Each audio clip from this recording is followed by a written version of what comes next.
கொழும்பு துறைமுகத்தின் மேற்கு முனையத்தை அபிவிருத்தி செய்யும் அதானி குழுமத்தின் தலைவர், இந்தியாவின் கோடீஸ்வர வர்த்தகர் கௌதம் அதானி உள்ளிட்ட குழுவினர் நாட்டிற்கு வருகை தந்துள்ளனர்.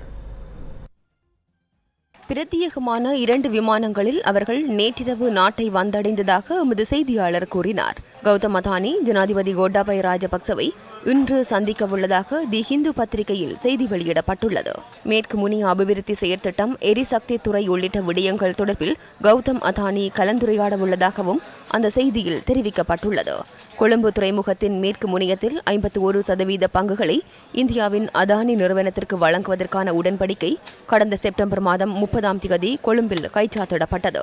அதற்கமைய பங்காளி நிறுவனமான ஜோன் ஹில்ஸ் நிறுவனமும் இந்த உடன்படிக்கையில் கைச்சாத்திட்டுள்ளது. கொழும்பு துறைமுகத்தின் மேற்கு முனையத்தில் அதானி நிறுவனம் 51 பங்குகளையும், ஜோன் ஹில்ஸ் நிறுவனம் 34% பங்குகளையும், மீதமுள்ள 15% பங்குகள் துறைமுக அதிகார சபைக்கும் உரித்தாகின்றமை குறிப்பிடத்தக்கது.